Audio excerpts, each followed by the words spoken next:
Hello everyone, welcome back to my channel B English driver. Let's start today news. आओ आज की news देखते हैं। न्यूज़पेपर के माध्यम से इंग्लिश सीखने का प्रयास करते हैं।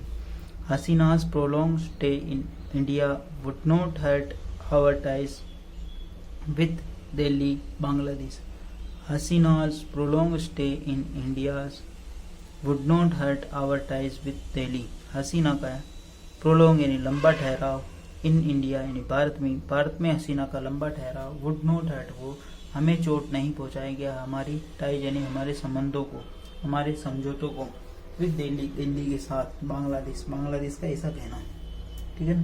सर्वप्रथम अपन वाक्य का हिंदी ट्रांसलेशन करते हैं, उसके बाद important vocabulary, parts of speech, noun, pronoun, adjective, verb, adverb, preposition, modal tense इत्यादि देखते हैं। प्लीज अगर वीडियो अच्छा लगे तो इसको लाइक करना, शेयर करना और चैनल फर्स्ट टाइम आए तो सब्सक्राइब करना ना भूलें। प्रोलोंग यानी लंबा, स्टे यानी ठहराव, वुड नॉट हर्ट यानी वो चोट नहीं पहुंचाएगा, आवर टाइज यानी हमारे समझौतों को, विद दिल्ली यानी दिल्ली के साथ, बांग्लादेश का ऐसा कहना। ठीक है। हाल ही के अंदर जो पड़ोसी देश बांग्लादेश के अंदर डेवलपमेंट यानी जो घटनाएं हुई, वहाँ की जो प्रधानमंत्री है शेख हसीना वहाँ से त्यागपत्र देख के भारत के अंदर शरण ली और उसी के ऊपर बेस्ड ये पूरी न्यूज है। ठीक है ना।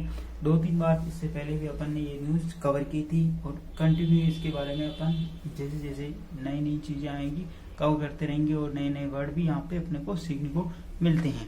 Dhaka, new Delhi. Bangladesh tie with India under the stewardship of new अंतरिम government in Dhaka would not be affect even if deposed PM Sheikh Hasina remained New Delhi's guest for extended period of time, Foreign Affairs Advisor Mr. Tawseed Hussain said on Monday. Full stop. Bangladesh ties with India under the stewardship of new government. ठीक है। बांग्लादेश की जो tie है, जो संबंध है, जो समझौते हैं विद इंडिया के साथ, अंडर द स्टेवर्डशिप यानी परिचारक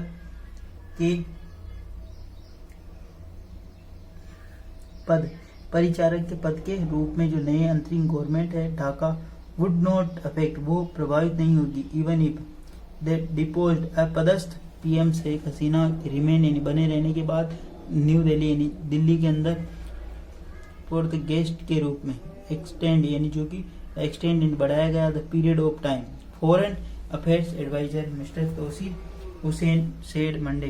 फॉरेन अफेयर्स के जो विदेशी मामलों के मंत्री हैं, जो व्यक्ति हैं, उन्होंने ऐसा कहा। ठीक है। एडवाइजर यानी जो सलाहकार है, उन्होंने ऐसा कहा। एडवाइजर का मतलब है सलाहकार, उन्होंने ऐसा कहा। ठीक है। अब इसको वापस देखते हैं। Bangladesh tie with India. ठीक है। बांग्लादेश की जो टाई, बांग्लादेश के जो संबंध है, जो बांग्लादेश की जो समझौते हैं इंडिया के साथ, under the steward of new अंतरिम गवर्नमेंट, जो कि नई जो अंतरिम सरकार है उसके परिचारक के पद उसके अंदर हैं। ठीक है। नई जो सरकार है उसके अंदर है। ठीक है। उसके निर्देशन में है।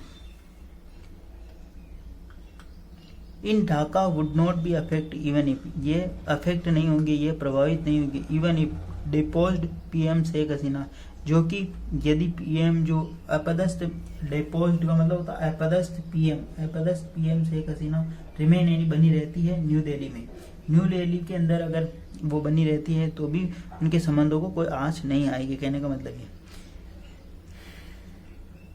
Guest for the extended time of time यानी जो बढ़ाए हुए समय तक वो अगर गेस्ट यानी अतिथि के रूप में बनी रहती हैं या रहती हैं तो। फॉरेन अफेयर्स एडवाइजर, वहाँ के जो विदेशी मामलों के जो सलाहकार है मोहम्मद तौसीद हुसैन, उन्होंने सोमवार को ये बात कही। ठीक है। अब सिंपल अर्थों में अगर इसका मतलब समझे तो बांग्लादेश और भारत के बीच में जो संबंध है वो नई सरकार, जो अंतरिम सरकार है उसके अंदर बने रहेंगे, जैसा कि वहाँ की जो अपदस्थ है, जो वहाँ की जो पद से निष्कासित, ठीक है ना, या पद से जो जिसने त्यागपत्र दिया शेख हसीना बनी हुई है, कहाँ पर, भारत में एक गेस्ट के रूप में, जो कि आगे समय तक रहेगी। फॉरेन, वहाँ के जो फॉरेन यानी जो विदेशी सलाहकार के मामलों के जो सलाहकार हैं, उन्होंने कहा कि ऐसा इससे कोई भी प्रभाव नहीं पड़ेगा अगर वो यहाँ पे भारत में भी बनी रहती हैं। तो उन्होंने एक आश्वासन दिया, उन्होंने कहा कि अगर वहाँ की जो प्रधानमंत्री अगर भारत में रहती है गेस्ट के रूप में, तो भी भारत और बांग्लादेश के बीच के संबंधों में कोई प्रभाव या दरार नहीं आएगी। कहने का मतलब ये, ठीक है। अब इसमें इंपॉर्टेंट वर्ड, स्टेवर्डशिप का मतलब होता है परिचारक का पद, ठीक है ना। परिचारक का पद का मतलब जो अंतरिम जिम्मेदारी लेता है किसी कार्य की, तो वहाँ पे जो सरकार की अंतरिम जिम्मेदारी, अंतरिम सरकार का जो संचालन हो रहा है, ठीक है। अफेक्ट यानी प्रभावित होना, डेपोज्ड यानी अपदस्थ, और एक्सटेंडेड यानी बढ़ाया गया। एक्सटेंडेड वर्ड पहले भी आया, आपने काफी बार आता रहता है, ठीक है। आगे बढ़ते हैं। He remark can give the beleaguered Awami League chief some breathing space and be seen a reassuring for India, ठीक है। हिज रिमार्क, उनका जो रिमार्क है, टिप्पणी है, कैन गिव दे सकते हैं, ए बेलीजरन यानी जो कि परेशान अवामी लीग के लिए, जो कि चीफ सी सम ब्रीथिंग, जो उनके लिए एक राहत की सांस हो सकती है। जो उनकी जो ये रिमार्क है, जो टिप्पणी आई है, जो दी गई उनके द्वारा, परेशान, बेलीगरल का मतलब होता है परेशान, अवामी लीग है, चीफ सम ब्रीथिंग यानी उनके लिए राहत की सांस होती है, and be seen as a reassurance for India, और भारत के लिए पुनः आश्वस्त करने वाली बात हो सकती है। जब दो व्यक्ति लड़ रहे हो और उसके अंदर एक व्यक्ति बोले कि आप जो लड़ रहे हो तो इससे अपने संबंधों के बीच में कोई खटास नहीं आएगी, नहीं कोई भी परेशानी नहीं आएगी, तो इसी प्रकार जो भारत के अंदर वहाँ की जो पीएम है शेख हसीना को शरण दी गई है, तो ऐसा माना जा रहा है कि दोनों देशों के अंदर क्या खटास आ जाएगी या कुछ संबंध बिगड़ेंगे, लेकिन ऐसा कुछ नहीं होने वाला है। वहाँ के जो फॉरेन अफेयर्स एडवाइजर है, उन्होंने कहा कि ऐसा कुछ भी नहीं होगा, जो कि अवामी लीग जो वहाँ की जो मुख्य पार्टी है उसके लिए भी राहत की खबर है, और भारत के लिए रीएश्योर्स यानी पुनः आश्वस्ति का मार्ग प्रशस्त किया, यानी पुनः आश्वस्त किया भारत को, ठीक है। प्लीज अगर वीडियो अच्छा लगे तो इसको लाइक करना, शेयर करना, और चैनल फर्स्ट टाइम आए तो सब्सक्राइब करना ना भूलें, ठीक है। थोड़ी ये न्यूज आपको टेढ़ी लग रही होगी, लेकिन ये न्यूज बहुत ही शानदार और बेहतरीन है। इसके अंदर जो वर्ड है वो भी बहुत ही शानदार और बेहतरीन है। दो देशों के बीच किस प्रकार संबंध जो रहते हैं, बहुत सारी चीजें यहाँ पे बताई गई, ठीक है। बेलीगरज का मतलब होता है परेशान, ठीक है। एक्सटेंडेड का मतलब बढ़ाया हुआ, रीएश्योरेंस यानी पुनः आश्वस्त करना, रीएश्योरेंस का मतलब पुनः आश्वस्त करना। Hasina was initially understood to have short refuge in India only for the movement. Hasina was initially understood, Hasina ने समझा था या मांगा था, टू हैव शॉर्ट रिफ्यूज यानी उन्होंने शरण मांगी थी एक इंडिया में कुछ समय के लिए, ओनली फॉर मोमेंट यानी कुछ क्षण के लिए, यानी कुछ दिनों के लिए, ठीक है। हसीना वाज इनिशियली ने प्रारंभ में, अंडरस्टूड समझा तो, हैव ए शॉर्ट, सी की सेकंड फॉर्म शॉर्ट, सी की थर्ड फॉर्म भी शॉर्ट ही होती, तो यहाँ हैव प्लस और की थर्ड फॉर्म, रिफ्यूज यानी शरण मांगी इंडिया भारत में, ओनली फॉर द मोमेंट यानी कुछ क्षणों के लिए। जब आपको भी स्वाभाविक ये है कि अगर अपने रास्ते में चल रहे हो, कहीं बारिश आ रही, तो कुछ क्षण के लिए या कुछ देर के लिए अपन कहीं शरण लेते हैं, रुकते हैं, लेकिन बाद में पता चलता है कि वो बारिश रुकती नहीं, तो काफी देर तक अपने को वहाँ रुकना पड़ जाता। ऐसी ही स्थिति यहाँ पे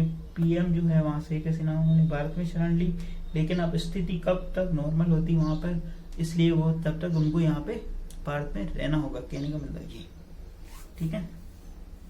bilateral relation are a much larger issue, full stop. Bilateral issue relation, bilateral द्विपक्षीय जो संबंध है, आर ए लार्जर इशू यानी बहुत बड़े, लार्जर यानी मुद्दे हैं, आपसी संबंध जो कि एक बहुत बड़े मुद्दे हैं। Friendship is based on mutual interest, friendship यानी दोस्ती है, बेस्ड है वो आधारित है, म्यूचुअल इंटरेस्ट यानी आपसी महत्व के ऊपर, आपसी संबंधों के ऊपर आधारित है। फ्रेंडशिप इज यानी है बेस्ड यानी के आधार पर, और म्यूचुअल इंटरेस्ट यानी आपसी संबंधों के ऊपर फ्रेंडशिप यानी दोस्ती आधारित है। हसीना सेड, हसीना ने कहा, we will always strive to maintain our good relation with India, he said after the meeting foreign diplomat Dhaka to brief about the situation, brief about the situation, efforts to restore law and order, full stop. We will always strive to maintain our good relation. We यानी हम, will यानी करेंगे, always यानी हमेशा, कोशिश करेंगे कि maintain यानी बनाए रहे our good relation with India. हम ये कोशिश करेंगे कि भारत के साथ हमारे संबंध हमेशा अच्छे रहे. We यहाँ पे सब्जेक्ट का हुआ, will moderate always एडवर्ब का काम कर रहा है. स्ट्राइव यानी कोशिश करेंगे, टू मेंटेन बनाए रखने की, आवर गुड रिलेशन यानी हमारे अच्छे संबंध विद इंडिया, इंडिया के साथ. ही सेड ऐसा उन्होंने कहा. After meeting foreign diplomat Dhaka to brief them about the situation. After he said ऐसा उन्होंने कहा. आफ्टर मीटिंग यानी बैठक के बाद फॉरेन डिप्लोमेट ने विदेशी राजनयिकों के साथ इन ढाका टू ब्रीफ यानी संक्षिप्त अबाउट द सिचुएशन, वहाँ की स्थिति के बारे में संक्षिप्त जायजा लेने का. Effort to restore law and order, वहाँ की जो लॉ ऑर्डर कानून और व्यवस्था है उसको सुधारने के लिए. ठीक है. ही यानी ही सेड ऐसा उन्होंने कहा. आफ्टर मीटिंग फॉरेन डिप्लोमेट यानी विदेशी राजनीति के साथ मीटिंग करने के बाद इन ढाका टू ब्रीफ यानी उन्हें ब्रीफ किया, बताया देम अबाउट द सिचुएशन यानी स्थिति के बारे में, एंड एफर्ट्स एंड प्रयासों के बारे में, रिस्टोर लॉ एंड ऑर्डर जो वहाँ की कानून व्यवस्था सुधारने के लिए किए जा रहे हैं. लॉ एंड ऑर्डर का मतलब कानून व्यवस्था. प्लीज अगर वीडियो अच्छा लगे तो इसको लाइक करना, शेयर करना और चैनल फर्स्ट टाइम आए तो सब्सक्राइब करना ना भूलें. ठीक है. ये जो पूरी न्यूज़ है ये बांग्लादेश और भारत की रिश्तों हैं उनको लेकर है, और उसी के बीच में शेख हसीना का जो भारत के अंदर रिफ्यूजी यानी एक शरण के रूप में रह रही है उसी को लेकर है कि भाई कहीं उनके रहने से भारत और बांग्लादेश के रिश्ते तो नहीं बिगड़ जाए. लेकिन वहाँ के जो फॉरेन एडवाइजर हैं उन्होंने कहा कि ऐसा कुछ नहीं है, हम भारत और बांग्लादेश के रिश्ते को नहीं बिगड़ने देंगे. इसके ऊपर बेस्ड है न्यूज. प्लीज अगर वीडियो अच्छा लगे तो इसको लाइक करना, शेयर करना और चैनल फर्स्ट टाइम आए तो सब्सक्राइब करना ना भूलें. ठीक है. दिन में आपको मतलब जब कभी भी वीडियो मिले या तो उसमें कुछ वीडियो हो सकते डिफिकल्ट हो जो आपने को समझने में बड़ी दिक्कत हो, लेकिन अगर उसको रिवाइज करो, आप दोबारा देखो तो चीज़ें समझ में आ जाए.